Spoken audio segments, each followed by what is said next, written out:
Assalamualaikum warahmatullahi wabarakatuh. Shalom, salam sejahtera buat kita semua. Secara khusus buat mahasiswa-mahasiswaku yang mengambil mata kuliah Teknologi Administrasi Bank, mahasiswa D3 Keuangan dan Perbankan. Baik, hari ini kita akan melanjutkan kembali kuliah melalui YouTube dan dipasang di channel YouTube Setia Pornumbe. Ya, pertemuan kita pada hari ini mengambil tatap muka untuk yang kedua dan ketiga. Yang pertama sudah beberapa minggu yang lalu. Saya sengaja membuat ini terjeda 1 minggu agar mahasiswa bisa mengikuti, mengingat belum semua mahasiswa mampu menggunakan teknologi YouTube, sehingga bisa membuka YouTube ini kapan saja.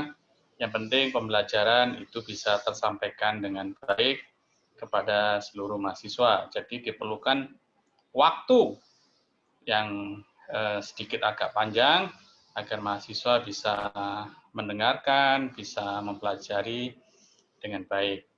Oke, coba sekarang kita lihat dulu absensi untuk mahasiswa D3 Keuangan Perbankan. Saya akan share screen dulu. Untuk kita punya simakat, oke. Ini saya sudah mendapatkan. Oke, nah, saudara-saudara semuanya, beberapa minggu yang lalu, waktu-waktu saya mengajar pertama kali, itu baru ada sekitar 3 atau 4 mahasiswa yang registrasi. Sehingga hari ini sudah ada 12 yang registrasi untuk program studi D3 Keuangan dan Perbankan. Sehingga saya memberikan waktu 2 minggu agar absen ini menjadi full. Dan sepertinya hari ini kita lihat absen ini sudah baik, sudah posisi maksimal. Ada Goliath Wandik, ada Reta Kena Wokmapin, Deseiben Wokmapin, Domin Awal Mapin, maaf kalau salah baca, Helena Woge, Mariani Adi, Marina Kasipka, Osila Katepa, Presensia Eka God, Yoas Heluka, Melkias Mote, dan Sion Musa Wakerwa. Oke, sudah ada 12, jadi sudah maksimal. Jika ada yang belum registrasi, bisa segera melakukan registrasi agar absennya menjadi baik lagi. Seperti itu, jadi sudah ada 12 mahasiswa. Jadi 12 mahasiswa ini bisa mengikuti perkuliahan kita melalui YouTube. Saya tidak terlalu terburu-buru dalam mengumpulkan tugas kepada Anda, agar Anda bisa mendengarkan, bisa mengikuti perkuliahan secara daring ini melalui media YouTube. Oke, sekarang kita masuk kepada materi kita pada hari ini. Saya akan share screen terlebih dahulu materi kita. Oke. Nah, ini materi kita, saudara, tentang teknologi administrasi bank. Ada beberapa yang saya ulang untuk menyegarkan pemahaman kita dengan tatap muka yang pertama, sehingga tatap muka kedua dan ketiga pada saat ini bisa lebih baik lagi, saudara. Oke. Ini adalah mata kuliah kita, Teknologi Administrasi Bank, dengan dosen saya bagi mahasiswa D3 Keuangan dan Perbankan tahun 2020. Sekarang kita lihat terlebih dahulu apa itu lembaga keuangan, saudara ya. Karena kita adalah teknologi administrasi bank, tentunya kita lebih banyak membahas masalah perbankan. Nah, kita lihat di sini, perbankan itu adalah merupakan lembaga keuangan. Nanti di bawah slide bawah akan saya jelaskan ada lembaga keuangan perbankan dan ada juga lembaga keuangan non-bank. Tapi kita lihat secara umum bahwa perbankan itu adalah sebuah lembaga keuangan. Di mana definisi daripada lembaga keuangan itu adalah sebagai berikut. Kita bisa lihat di slide ini. Setiap perusahaan yang bergerak di bidang keuangan menghimpun dana, menyalurkan dana, dan kedua-duanya. Nah, perbankan ini adalah sebuah lembaga keuangan yang bekerja di bidang keuangan. Mereka juga menghimpun dana dari masyarakat Setelah mereka menghimpun dana dari masyarakat, mereka menyalurkan kembali kepada masyarakat kembali melalui kredit, melalui pinjaman, sehingga kedua-duanya ini merupakan pekerjaan daripada perbankan. Usaha keuangan dilaksanakan oleh perusahaan yang bergerak di bidang keuangan atau sering disebut lembaga keuangan. Nah, ini sudah jelas bagi kita semuanya bahwa perbankan itu adalah sebuah perusahaan. Sebuah perusahaan. Ada seperti Bank BNI, Bank BCA, Bank BRI, itu merupakan perusahaan-perusahaan. Perusahaan yang bekerja di bidang keuangan. Ini mengingat kembali pelajaran kita yang minggu lalu. Kegiatan lembaga keuangan tidak terlepas dari jasa keuangan. Perbankan merupakan sebuah perusahaan yang bekerja di keuangan, dan mereka dikategorikan sebagai perusahaan jasa. Kenapa perusahaan jasa? Karena tidak ada produk yang bisa dijual dan dipegang, tapi merupakan jasa, yaitu jasa penyimpanan uang. Memang uang adalah barang, saudara ya, tapi uang ini lebih banyak dalam bentuk kemanfaatannya yang disimpan di bank, kemudian kita bisa transaksi. Nah, transaksi sekarang ini kita tidak perlu membawa uang secara fisik. Sekarang kita bisa menggunakan transaksi keuangan itu dengan media-media digital.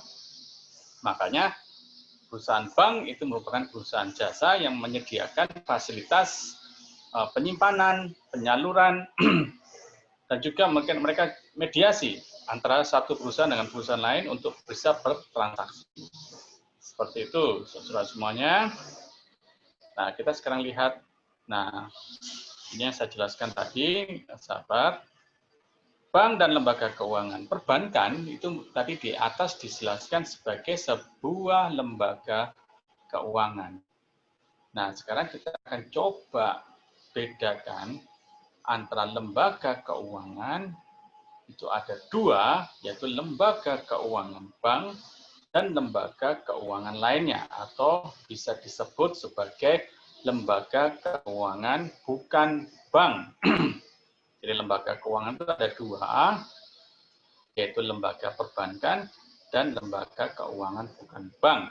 Walaupun dua-duanya merupakan lembaga atau perusahaan di bidang keuangan, tapi operasional prosedurnya akan berbeda antara perbankan dan lembaga-lembaga keuangan yang bukan bank.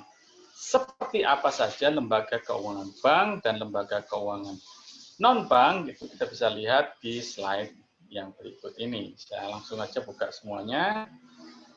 Nah, ini kita bisa lihat lembaga keuangan perbankan itu di sebelah kiri. Lembaga keuangan perbankan sebelah kiri dari slide, itu ada 3 kategori, yaitu bank sentral, bank umum, dan bank perkreditan rakyat. Apa yang disebut dengan bank sentral? Bank sentral adalah Bank Indonesia, yang tugasnya adalah melakukan pengawasan terhadap perbankan yang ada di Indonesia. Mengingat bank-bank di Indonesia cukup banyak.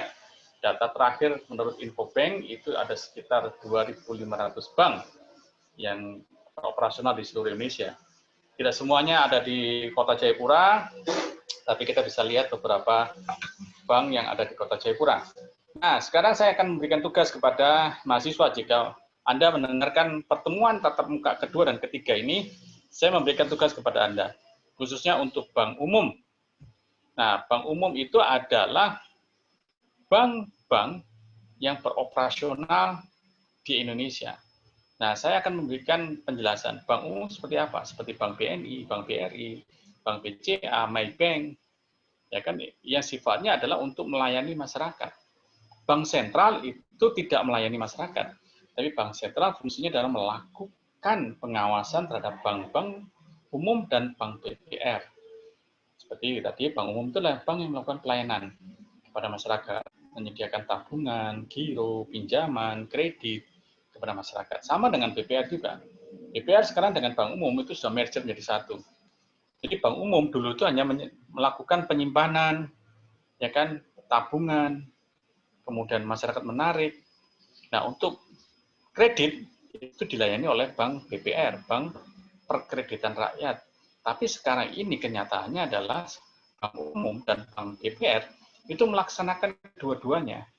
Jadi bank umum juga melayani kredit, bank BPR juga melayani tabungan seperti pada umumnya perbankan. Nah, sekarang saya ingin memberikan tugas kepada mahasiswa untuk bank umum, Anda tolong mencari bank-bank yang ada di Kota Jayapura. Apa saja nama-namanya, ya. Tolong Anda setelah mendengarkan mata kuliah ini, tugas pertama yang saya berikan lewat tatap muka kedua dan ketiga ini adalah Anda mencari nama-nama bank yang ada di Kota Jayapura. Sekali lagi saya katakan, nama-nama bank yang ada di Kota Jayapura. Yang di Kota Jayapura ya, jangan yang di kota lain yang tidak ada di Kota Jayapura. Nah, Anda kan ada di Kota Jayapura. Tolong Anda cari, ya kan, nama-nama bank. Semua bank, tolong cari. Baik itu yang perkreditan, bank umum, silakan Anda cari. Bank Indonesia boleh disebutkan, Bank Indonesia kan cuma satu aja. Bank Indonesia yang ada di Jalan Samratulangi, Kota Jayapura. Nah, itu adalah lembaga keuangan bank. Nah, di sisi kanan saya itu ada lembaga keuangan yang bukan bank. Walaupun ini bukan materi kita, tapi saya akan memberikan penjelasan dan pemahaman kepada mahasiswa saya ada lembaga-lembaga keuangan yang bukan bank. Jangan sampai kita rancu. Nah, lembaga keuangan lainnya itu adalah lembaga keuangan yang tidak menyediakan tabungan, ya kan? Tidak melayani tabungan, kemudian tidak melayani kredit, ya kan? Seperti bank umum. Nah, lembaga keuangan non-bank itu seperti pasar modal, pasar uang dan falas, ini adalah yang menyediakan mata uang asing. Pasar modal ini untuk jual beli saham, koperasi. Ya walaupun koperasi kadang-kadang menyediakan pinjaman, tapi bukan pinjaman seperti lembaga perbankan, saudara ya. Ada pegadaian, ada leasing, ada asuransi, anjak piutang, modal ventura, dana pensiun, dan kartu plastik. Kartu plastik ini adalah seperti ATM. Setiap bank kan mengeluarkan ATM. ATM itu adalah sebuah alat pengganti uang yang disebut dengan teorinya adalah kartu plastik. Nah, ini adalah lembaga keuangan yang non-bank atau yang bukan bank. Sekarang fokus kita kembali ke sebelah kiri dari slide ini, bahwa kaki kita berdiri di lembaga keuangan bank. Dan kita akan lebih banyak belajar tentang bank umum atau bank yang melayani tabungan, giro, kredit. Nah, itu ada di bank umum. Nah, ya.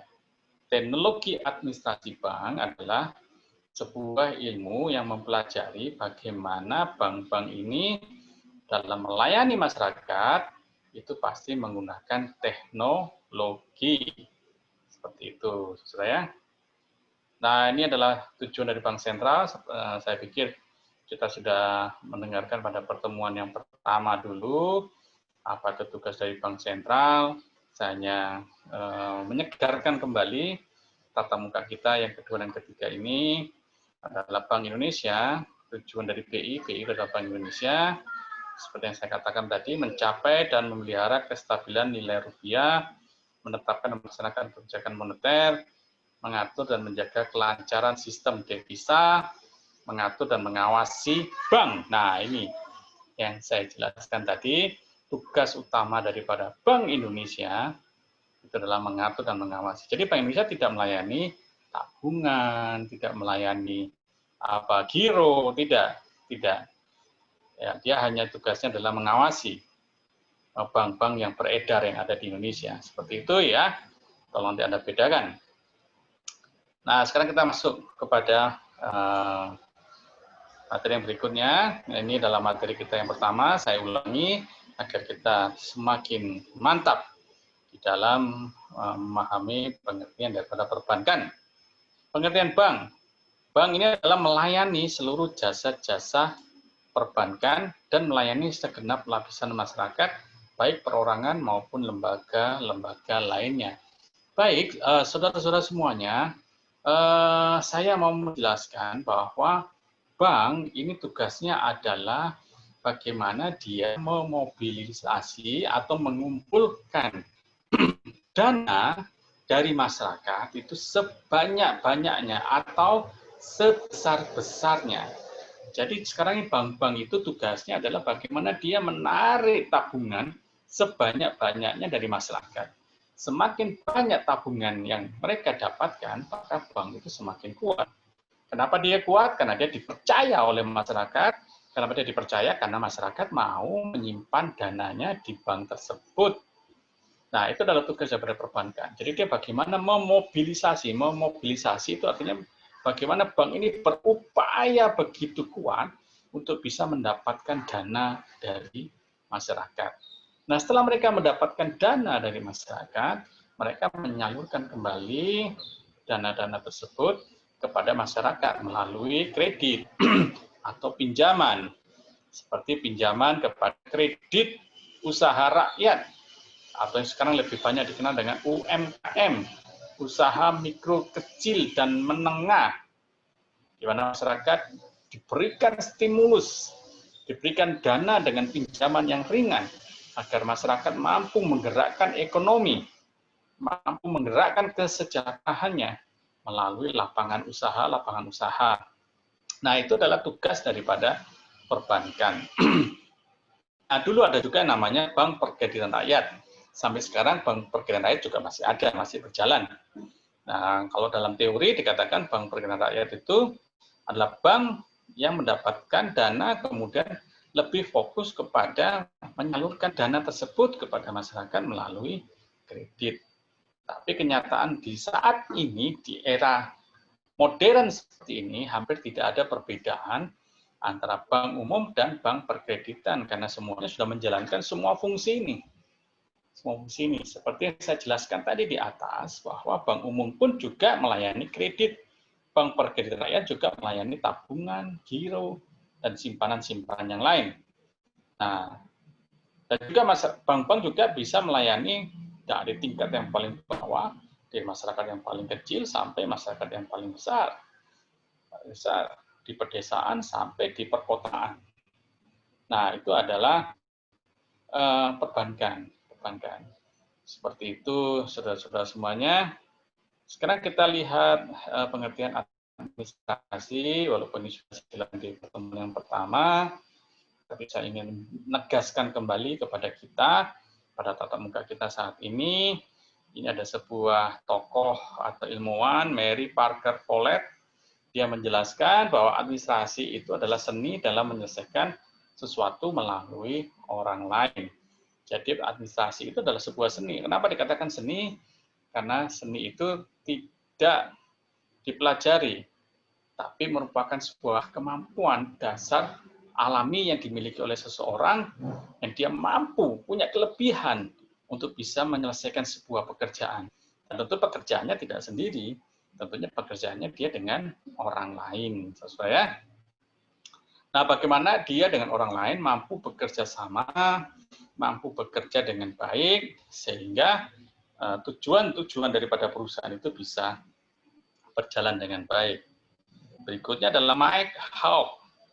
Mike Hawke menjelaskan bahwa administrasi adalah sebuah proses yang dilakukan untuk mewujudkan tujuan organisasi melalui rangkaian kegiatan berupa perencanaan, pengorganisasian, pengarahan, dan pengendalian orang-orang serta sumber data organisasi lainnya. Ya, ini bisa dijelaskan bahwa administrasi itu merupakan proses atau tindakan-tindakan dari beberapa orang yang terangkum dalam sebuah organisasi dan dia di dalamnya melakukan beberapa fungsi-fungsi manajemen seperti perencanaan, pengorganisasian, pengarahan, pengendalian. Nah, tentunya mereka melakukan semuanya ini. Tidak sendirian, pasti ada 2 atau 3 orang yang bekerja bersama di dalam sebuah organisasi untuk mewujudkan tujuan-tujuan daripada organisasi atau perusahaan tersebut. Demikian, saudara-saudara. Nah, kalau kita bicara masalah teknologi administrasi bank, apalagi tadi dikatakan di awal bahwa perbankan itu adalah lembaga keuangan. Nah, mari kita lihat, ambil satu kata yaitu uang. Perbankan pasti melayani keuangan, melayani uang, bekerja di bidang keuangan. Nah, sekarang kita coba belajar atau menganalisis apa itu uang. Uang ini adalah sebuah alat, saudara-saudara semuanya, alat tukar, alat pengganti untuk menukarkan kebutuhan manusia. Saya memiliki sebuah HP. Bagaimana saya mendapatkan HP? Tentunya HP ini ada harganya. Ada harganya. Nah, bagaimana saya mendapatkannya? Saya harus punya alat uang untuk saya bisa membelinya atau dapat menukarkan antara uang saya dengan sebuah HP. Sehingga saya bisa mendapatkan HP ini. Karena saya menukarkan dengan uang. Nah, itu adalah uang. Uang itu adalah alat tukar. Nah, di sini dikatakan juga kebutuhan sehari-hari dalam menggerakkan perekonomian. Ya, selain bahwa uang itu sebagai alat tukar, uang juga merupakan kebutuhan manusia sehari-hari, karena manusia pasti akan berinteraksi satu dengan yang lainnya. Dikatakan berinteraksi bahwa manusia akan memenuhi kebutuhan sehari-hari. Itu yang pertama, kebutuhan akan makan, ya kan? Kemudian sandang, pangan, nah papan artinya rumah, nah mereka membutuhkan. Nah selain uang untuk kebutuhan sehari-hari, uang juga digunakan untuk menggerakkan perekonomian. Menggerakkan perekonomian artinya ada lapangan pekerjaan saat ini, ada pekerjaan-pekerjaan yang tentunya dibutuhkan uang dalam bekerja. Perusahaan-perusahaan membutuhkan uang. Mereka bagaimana mendapatkan uang begitu banyak atau yang disebut dengan profitabilitas. Tujuannya apa profit? Untuk mencapai keuntungan sebesar-besarnya.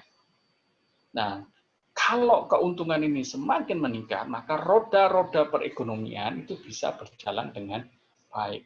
Apa itu perekonomian? Perekonomian adalah usaha. Artinya kebutuhan manusia. Kebutuhan manusia akan pekerjaan, akan kehidupan kita. Jika ini dipenuhi dengan uang, maka perekonomian itu akan bergerak dengan baik. Kita lihat di sini berikutnya, uang mula-mula hanya digunakan sebagai alat tukar. Sekarang sudah berubah menjadi multifungsi ya. Dulu memang uang sebagai alat tukar ya, seperti yang saya jelaskan tadi. Nah, tapi sekarang sudah banyak fungsi uang itu untuk memenuhi kebutuhan manusia. Manusia itu ada kebutuhan, kalau kita lihat ada sandang, ada pangan, ada papan. Itu ada sebuah filsafat seperti itu. Sandang itu adalah kebutuhan manusia akan pakaian, ya kan, pangan, kebutuhan akan kehidupan makan, dan papan itu rumah. Jadi fungsinya sudah banyak sekali. Ya, ada juga ada kebutuhan-kebutuhan secondary atau kebutuhan-kebutuhan lain selain kebutuhan pangan, papan, dan sandang. Ada kebutuhan-kebutuhan seperti manusia juga membutuhkan refreshing, ya kan, dia butuh untuk jalan-jalan. Nah, itu kan dibutuhkan sejumlah uang, ya. Kemudian kalau dalam perusahaan, dia diminta untuk mendapatkan keuntungan yang setinggi-tingginya. Tujuannya apa? Dia akan mengembangkan usahanya. Dia akan memperbesar usahanya. Yang dulu mungkin perusahaannya hanya ada di satu kota, tapi dia bisa memperbesar perusahaannya ada di kota-kota lain. Sekarang kita lihat bagaimana perusahaan-perusahaan yang ada di Indonesia ini bisa menjadi besar. Karena apa? Mereka mendapatkan keuntungan yang besar, sehingga mereka dapat membuka usahanya di mana-mana. Dan untuk otomatis kalau perusahaannya berkembang, ya kan, pasti dia membutuhkan sumber daya manusia yang besar. Kalau manusia bisa bekerja dengan baik, dia mendapatkan pekerjaan, maka itu disebut dengan roda-roda perekonomian itu bergerak dengan baik. Nah, di sini saya jelaskan juga di bagian ketiga, itu ada sistem barter. Merupakan sistem pertukaran antara barang dengan barang atau barang dengan jasa atau sebaliknya. Ya, saudara-saudara semuanya, barter ini merupakan sebuah cara bertransaksi, itu transaksi yang sifatnya tradisional atau pola lama. Sebelum uang itu ada, dulu manusia dalam memenuhi kebutuhannya, masih belum ada uang, tentunya mereka bertukar barang. Nah, bertukar barang itu yang disebut dengan barter. Barter, misalnya saya punya beras, sementara orang lain dia punya gula. Nah, saya butuh gula karena saya butuh minum teh. Saya butuh gula, maka saya menukarkan beras. Sementara orang di sana punya gula tapi nggak punya beras. Akhirnya saya bertukar antara beras dengan gula. Itu yang disebut dengan sistem barter. Itu salah satu contoh aja, saudara ya. Tapi barter itu juga bisa bertukar antara satu barang dengan barang yang lain disesuaikan dengan kebutuhan daripada manusia tersebut. Tidak harus gula dengan beras, tapi juga bisa barang-barang yang lain, saudara. Barang lain. Nah, karena sistem barter ini dirasakan sangat terbatas sekali, maka manusia memunculkan sebuah alat tukar, yaitu disebut dengan uang. Seperti itu. Kita masuk ke slide yang berikutnya. Ini adalah pengertian uang secara luas. Uang itu harus sifatnya universal, saudara ya. Apa yang disebut dengan universal? Uang itu dapat diterima secara umum, berlaku secara umum, dan dapat digunakan secara umum. Nah, coba Anda keluarkan uang dari dompet Anda.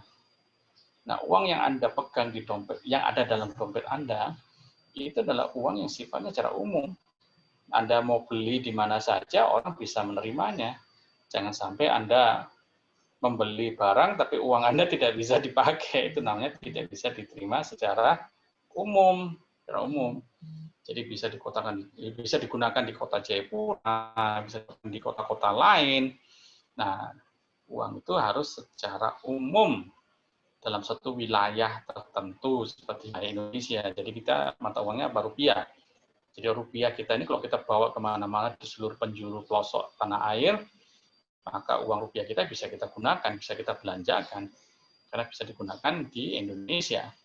Kecuali kalau kita keluar negeri, maka uang kita harus kita tukarkan dengan mata uang asing. Mengingat bahwa negara masing-masing itu memiliki mata uang sendiri-sendiri. Mata uang tentunya nilainya juga berbeda.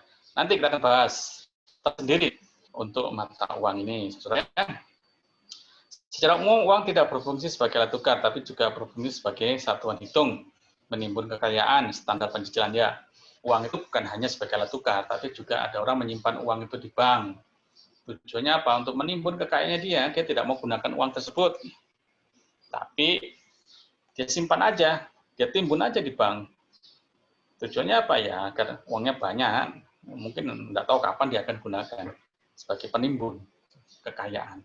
Semakin banyak uangnya di bank tertimbun, semakin kaya lah dia. Artinya kaya ini adalah uangnya banyak.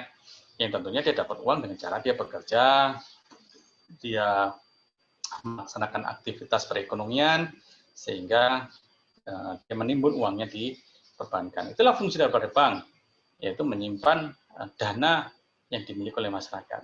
Sebuah lembaga resmi yang diberikan izin untuk menyimpan secara resmi dana-dana dari masyarakat. Uang dapat dipergunakan dalam satu wilayah tertentu, ya. Uang ini dapat dipergunakan di wilayah-wilayah Indonesia, rupiah bisa digunakan di Indonesia. Walaupun saya pernah ke luar negeri dan uang itu bisa digunakan di beberapa negara, rupiah kita, seperti di Malaysia, itu bisa digunakan. Tapi mereka tanya dulu mau bayar pakai apa? Pakai rupiah atau pakai dolar? Saya bilang, bisa nggak pakai rupiah? Oh, oke, dia akan hitung berapa rupiah yang harus dibayarkan. Seperti itu, saya. Uang dapat sebagai penentu stabilitas dan kemajuan perekonomian sebuah atau suatu negara. Ya, mata uang kita, kalau kita bangga dengan rupiah kita dan kita bertransaksi dengan rupiah, berarti kita bangga dengan nilai mata uang kita. Kalau kita bangga dengan mata uang kita, maka kita menjaga stabilitas daripada nilai rupiah kita atau uang kita. Saudara ya, seperti itu. Kita masuk kepada materi yang berikutnya, saudara semuanya. Kriteria uang. Uang ada jaminan, ya. Ini pasti pemerintah yang menjamin daripada uang. Jangan sampai uang kita tidak memiliki arti. Tentunya pemerintah menjamin bahwa uang yang kita pegang itu memiliki nilai, sehingga kita dapat bertukar barang dengan barang yang lain dengan uang yang kita punya. Dan kedua, uang itu disukai oleh umum. Makanya pemerintah kalau menciptakan uang memang harus bernilai dan dijamin keabsahannya, kevalitannya, sehingga kita dapat memegang uang itu dengan baik. Nah, kadang-kadang juga pemerintah memberikan bentuk uang yang keren gitu ya, yang baik, sehingga kalau kita pegang uangnya kita juga bangga dengan uang tersebut. Tapi kita lihat di dalam uang kita, itu ada tokoh-tokoh yang ada di Indonesia. Tujuannya apa? Agar mereka tahu bahwa inilah pahlawan-pahlawan, inilah budaya Indonesia. Sehingga kita suka. Makanya gambarnya kan bagus-bagus itu. Memang sengaja dibuat seperti itu agar kita senang dengan uang yang kita pegang. Ya kan? Bukan hanya kita mau uang, nilai uangnya, tapi juga bentuknya juga harus cantik. Kemudian nilai yang stabil. Ya, ini merupakan tugas daripada pemerintah dalam hal Bank Indonesia dan juga Menteri Keuangan untuk menjaga nilai mata uang kita itu stabil. Stabil artinya mata uang kita itu ada nilainya dibanding dengan mata uang asing. Jangan sampai nilai mata uang kita itu terlalu kecil dibanding dengan mata uang asing. Mata uang kita harus lebih kuat. Agar apa? Daya beli kita kuat. Tidak ada inflasi. Artinya kemampuan kita untuk membeli barang itu baik. Kemudian mudah disimpan. Itu kriteria daripada uang. Ya, kalau uang kita terlalu besar gitu, nggak bisa masuk di dompet, masuk di mana nanti akhirnya. Jadi mudah disimpan. Mudah disimpan ini artinya dari pribadi kita bisa kita simpan di mana saja. Dan juga kalau kita bawa ke bank itu nggak terlalu besar sehingga pihak bank dalam menghitung uang kita kalau kita mau tabung juga nggak terlalu sulit. Perbankan di dalam menghitung uang kita. Coba kalau uangnya tuh bentuknya besar begitu, wah bagaimana nanti mau hitungnya? Capek untuk memegang aja. Seperti itu, saudara ya. Kemudian mudah dibawa. Mudah dibawa. Ya, uang ini diharapkan sederhana, simple. Sehingga bisa kita mudah bawa kemana-mana. Dan tidak terlihat oleh banyak orang. Kalau uang kita terlalu besar, nggak mudah dibawa, terlalu besar, wah ini nanti banyak orang lihat, ini banyak uangnya, ini bisa dicuri nanti uang kita. Seperti itu ya, kemudian tidak mudah rusak. Ya, uang ini harus tahan dengan air. Ada juga beberapa teori mengatakan uang itu juga harus tahan dengan api agar tidak mudah terbakar ya. Tapi kalau memang terbakar betul ya uangnya habis juga. Artinya tidak mudah rusak ya. Dia akan diawet. Seperti itu. Kemudian mudah dibagi. Ya, mudah dibagi. Artinya mudah dipindah tangankan. Kalau kita membeli barang, tentunya mudah saja untuk kita bawa uang kita dan kita beli. Jangan sampai uang itu dalam bentuk logam gitu, logam yang berat begitu, wah gimana kita membawanya? Ke pasar aja kita udah capek dengan uang logam kita yang begitu berat. Makanya sekarang kita lihat uang itu kan kecil-kecil, ringan, kan mudah dibawa, mudah dipindah tangankan. Kemudian supply harus elastis, artinya di dalam mendistribusikan uang itu harus elastis, artinya sederhana, seperti itu ya. Oke, fungsi daripada uang. Uang itu sebagai fungsi alat tukar ya, seperti yang pertama tadi saya jelaskan bahwa uang itu memiliki tugas sebagai alat tukar menukar.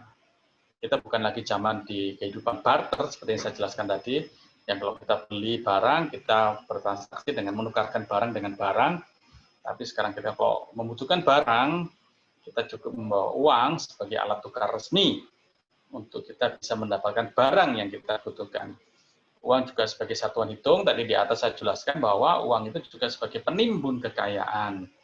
Kita simpan uang kita di bank, bank akan menghitung berapa jumlah uang kita yang kita simpan di bank, dan kita coba menabung terus, maka bank juga akan menghitung berapa tabungan kita. Satuan hitung dapat dihitung dengan baik.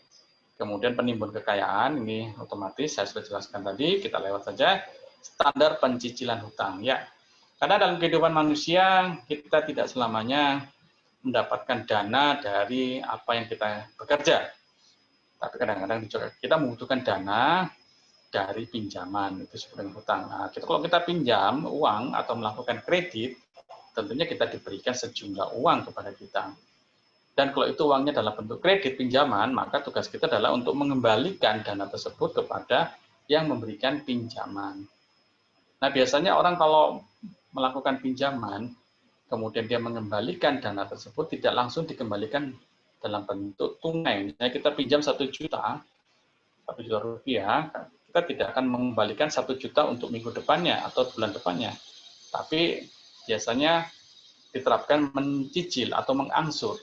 Ya, Anda pinjam 1 juta, nanti pengembaliannya setiap bulan Anda kembalikan Rp1.000. Ini contoh aja, supaya Rp1.000 setiap bulannya. Maka Anda setiap bulan akan mencicil Rp1.000 sampai genap dengan 1 juta. Seperti itu. Ini salah satu ilustrasi aja yang saya berikan kepada Anda semuanya. Ada jenis-jenis uang. Nah, mari kita lihat di sini.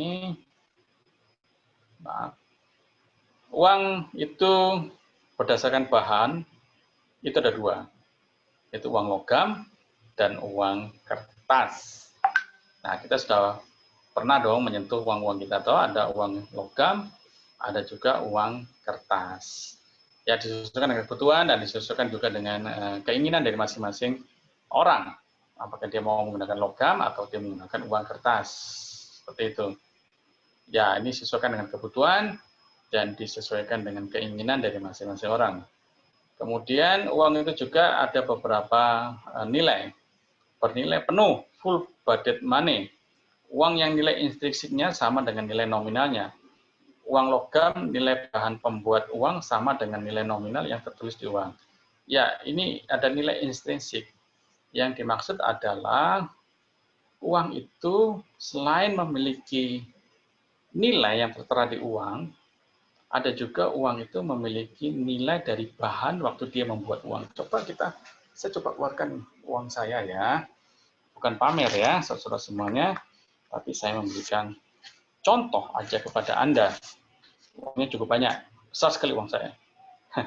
Rp1.000. Nah, Rp1.000 ini ada 2. Yang pertama adalah nilai yang tertera di uang ini.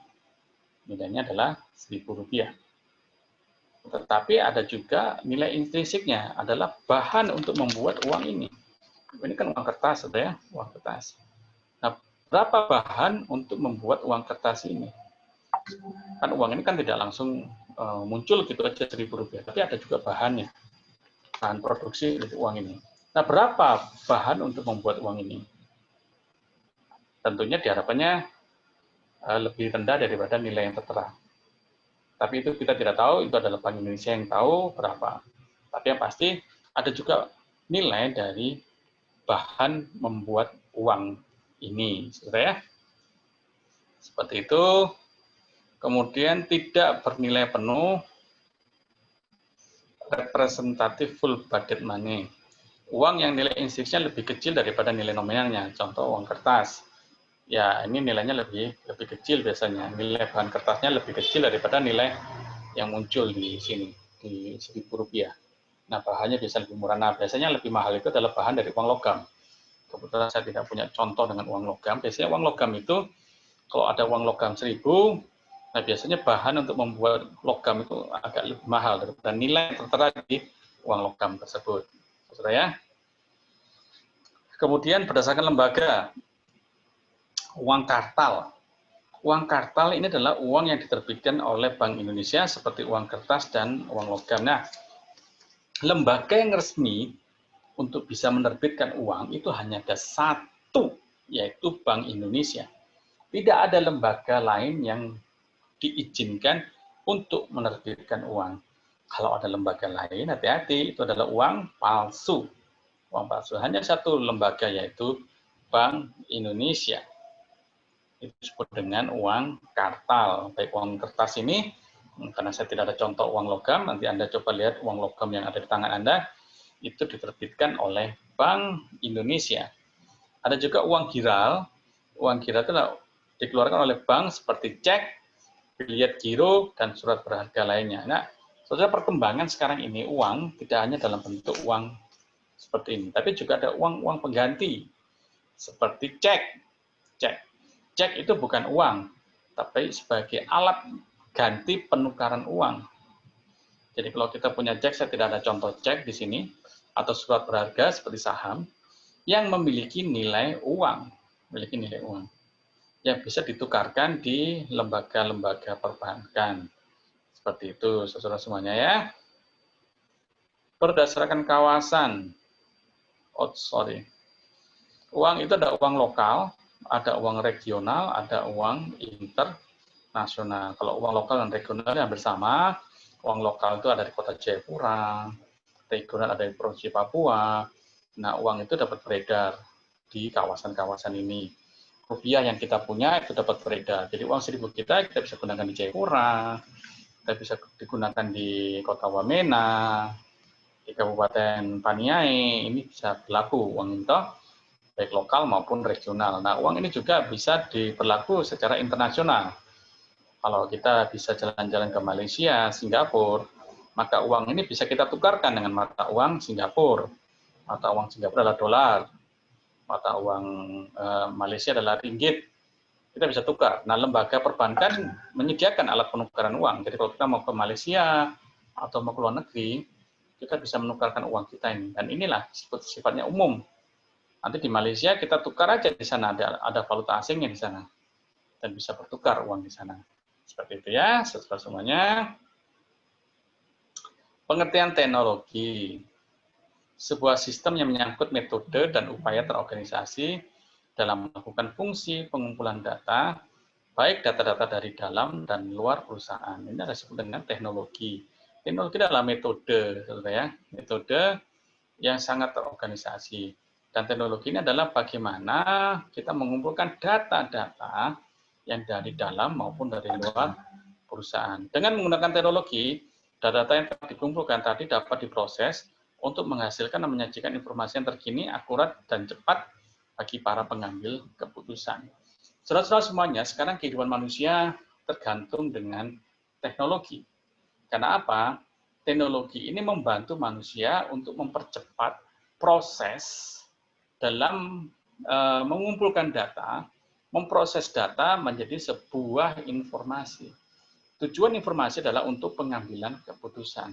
Nah, itu adalah peran daripada teknologi. Seperti saya punya HP, saya punya laptop, saya sekarang ini kita dalam masa pandemi COVID-19, kita dilarang untuk bertemu karena untuk menangkal penyebaran daripada COVID-19, bukan berarti bahwa pembelajaran itu berhenti.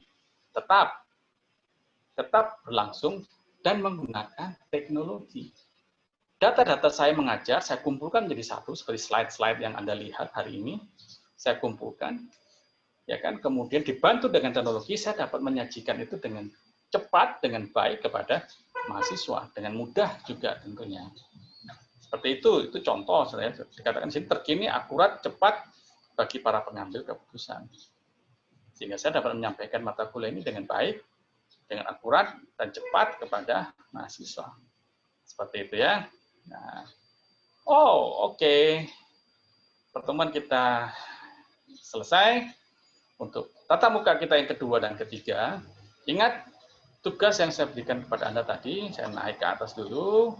Saya ingatkan kepada Anda semuanya, tadi di mana Anda diminta untuk mencari, kelebihan, ya, mencari bank-bank yang ada di Kota Jayapura ya. Di mana tugasnya itu? Oke, I'm sorry, harus naik ke atas lebih tinggi lagi kayaknya. Nah ini, Anda diminta tugas Anda tulis dalam sebuah kertas, tentunya diketik aja, nama bank yang ada di Kota Jayapura. Anda diminta keliling ke Kota Jayapura ini dan lihat, catat bank-bank apa saja yang ada di Kota Jayapura. Sebutkan semuanya yang Anda bisa lihat dan Anda dapatkan. Oke? Yang ada di Kota Jayapura ya, jangan ada di luar Kota Jayapura, lain nanti. Seperti itu. Oke, terima kasih. Pertemuan kita sampai di sini. Nanti kita akan ketemu lagi dalam tatap muka yang keempat. Setelah Anda mengumpulkan tugas, ingat, absen yang saya berikan kepada Anda adalah Anda yang mengumpulkan tugas. Yang tidak mengumpulkan tugas, saya tidak masukkan absen. Tadi di simakan kita, itu ada, saya ulangi, 12 mahasiswa. Harap 12 orang mengumpulkan tugas dan 12-nya saya masukkan dalam absen. Seperti itu ya. Jadi tatap muka pertama, kedua, dan ketiga itu sudah kita lalui. Nanti yang kedua dan ketiga ini akan saya absen berdasarkan Anda mengumpulkan tugas-tugas Anda. Seperti itu, saudara-saudaraku semuanya. Selamat belajar, salam sehat selalu, jaga kesehatan, harap pandemi COVID-19 ini cepat berlalu dan kita bisa beraktivitas seperti sedia kala. Sampai jumpa kembali.